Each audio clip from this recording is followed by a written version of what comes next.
Well, now to a special report. The CBS 12 News I-Team continues its investigation into the state's guardianship program. Often elderly or disabled Floridians are assigned a guardian through the court system to look over their well-being and their finances. It sounds good, but what happens if guardians use that control to take what's not theirs? CBS 12 News investigator Danielle DeRoss has the story of a man on the Treasure Coast who's speaking about his experience in the system. I like to go to church. Hey, were you at worship night? I like to go to theme parks. They put actual lemons in there. I like to go to the park. I like to go all kinds of places. One night I came here and I just watched the sunset. Michael Lincoln McCrate is a man on the move. People know me everywhere in Port St. Lucie. Literally everywhere. Whether it's going to church, community events, or work, the freedom to get behind the wheel and go is something he doesn't take for granted. I go pretty much anywhere and everywhere now that I have a vehicle, because one of the rights that was taken away from me is not allowed to have a driver's license. Not only was Michael not allowed to drive, he couldn't vote or even spend his own money. He couldn't go anywhere or do anything without permission of his court-appointed guardian. Why am I here? Why am I here? You know, why did I deserve this? Michael, who has a disability, says things started going wrong when he turned 18 and aged out of the foster care system.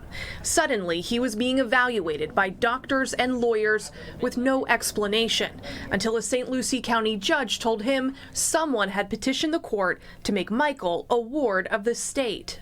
They were like, okay, you're incapacitated, all your rights are taken. And I didn't even get a chance to speak. They never educated you about this guardianship. They never told you that you have a right to challenge it. This is wrong. You're telling me? Yeah. Oh my gosh. You're telling me.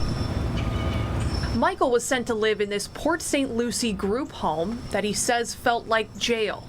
For 2 years, the court-appointed guardian controlled every aspect of his life, cutting off his phone and internet access, monitoring him closely every time he left the house. Desperate, he hatched a plan and pretended to need cash to buy a book. The guardian gave him $60, which he used to secretly buy a cheap cell phone. Then Michael hid in a closet and called a lawyer. Mike's experience really just goes to show and speaks to what an amazing advocate he is, because he realized this is not what I want and was determined to get out of it. Viviana Bonilla Lopez is an advocate with Disability Rights Florida. She tells CBS 12 News Michael's lawyer quickly realized that he was more than capable of living on his own.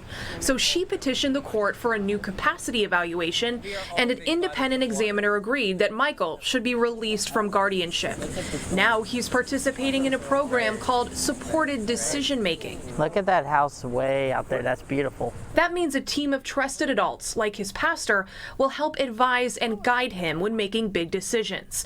Michael is the first person in Florida to get out of a guardianship using the supported decision-making model, and his case has already had an impact on others. It's something that is definitely gaining momentum, and we're trying to educate the courts and judges about this. The fact that somebody like you could be placed into a guardianship, what does that say about the system? That there's cracks in the system that's not being fixed.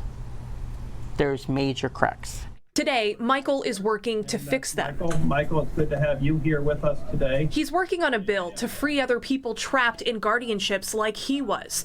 Asked to serve on a statewide guardianship task force with clerks, judges, lawyers, and advocates, he represents wards. And I look forward to making a difference in the guardianship statutes. This new task force is taking a critical look at the entire guardianship system and will ultimately recommend reforms to the Florida legislature. This is something where we should be the leading state in the union as far as having the best guardianship program out of any 50 states, and we don't.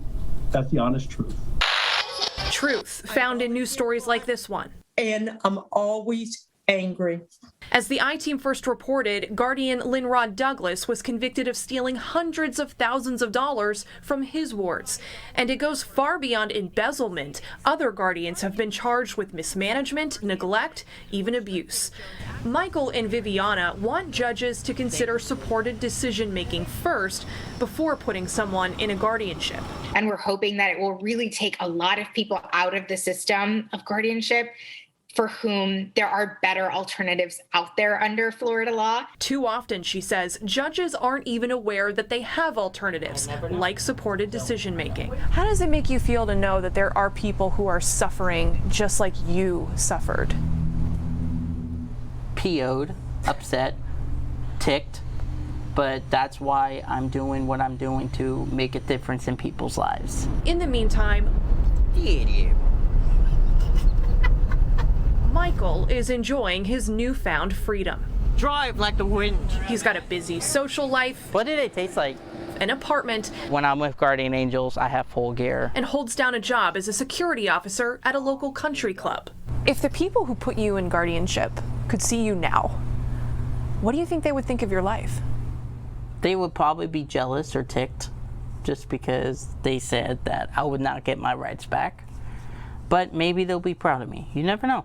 The bill to prioritize supported decision-making didn't make it out of committee last session, but people working on the law are confident that legislators will revisit it next year.